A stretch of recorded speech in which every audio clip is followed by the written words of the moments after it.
Which stocks have done the best and worst so far this year? If we take the really big ones, the ones which might give us a degree of safety because they're in the S&P 500, for instance, and what you've got so far year to date, some of the worst performers where you've really missed out on all the gains, and this is where the fund managers will have gone in because we know they're heavily invested in these, and this is why they underperform.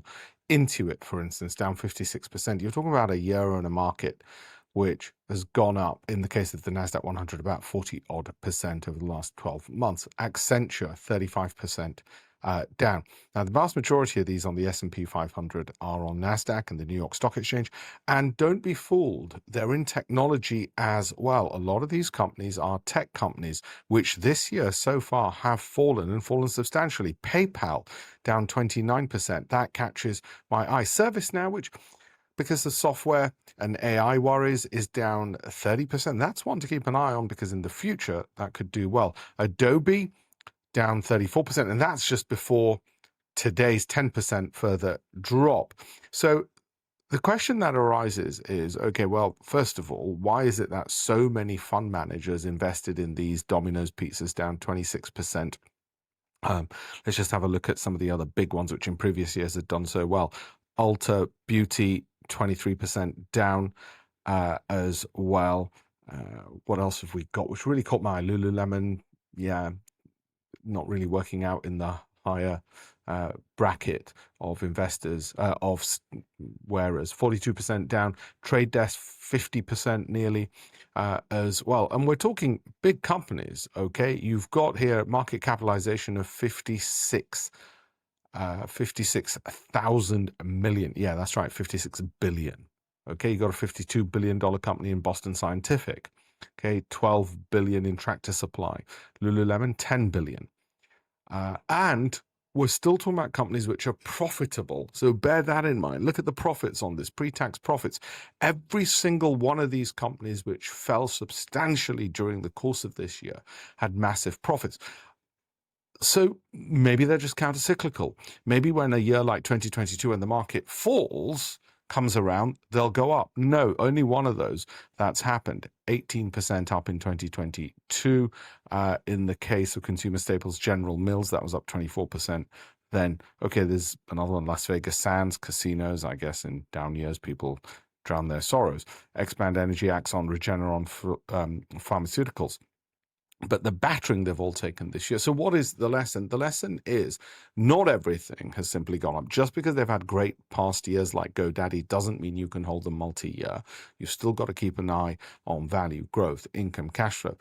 Size and market capitalization isn't enough. Pre-tax profitability isn't enough either. So that begs the question, well, what is enough? The major factors I suggest that you look at, and I'm going to show you the inverse of this in another video, which is going to be the ones which have done the best in the S&P 500. And thankfully, when I was going through it, we've got a whole bunch of those. It's not just profits, but it's price to profits. So it's valuation, it's revenue growth. It is Sortino. It is high average returns versus downside volatility. If the companies are always volatile, they're going to remain volatile. There isn't going to be something which suddenly makes them less volatile. So if I compare a Microsoft to an Oracle tends to be more volatile, for instance. Okay, you're also going to have a look at the raw volatility number. You probably want companies with volatility less than 15, 20%. When you get those and tick those boxes, good cash flow growth as well, then all of a sudden, what you're left with are companies which are consistently good performers. However, you can't just, I'm going to leave this portfolio forever. You can't do that with it. Each year, first of all, you'd want to rebalance to make sure everything becomes equal in weight. I keep it simple, 5% if it's 20 stocks or 2.5% if it's 40 stocks. Okay, equal weighting, annualized rebalancing, very simple. But what you'd probably also want to do beyond that is just make sure they're within the bounds of their historic returns. And by either by rebalancing or making sure they're in the bounds of what they've been historically, should avoid you giving up all those gains you had in a Lululemon or a Tractor Supply or Danaher, whatever, which worked really well the previous year, but don't consistently follow through the year after. And of course, some of those That'll happen no matter how hard you try. You will never get a year where all 20 or 40 stocks are up. But what you don't want to happen is just thinking, oh, I'll just leave it well alone. It's a big company, it's generating profits, and it had a good past year. Those are classic mistakes that traditional fund managers make, and it's why they drag down your portfolio. Coinbase, there's another one, which very much in the news, down 32% so far this year. And some of these warning signs are wide and clear. And if nothing else works and you want a really simple approach, don't fight the trend. Adobe has been on a downward trend for an extremely long period of time.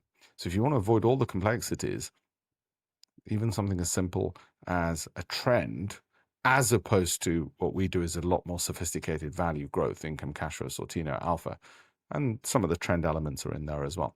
Okay, I'm going to do other videos. Have a look at alpeshpatel.com if you'd like a free pension review. It's not financial advice, it is education and literacy, so you can understand better how the markets work.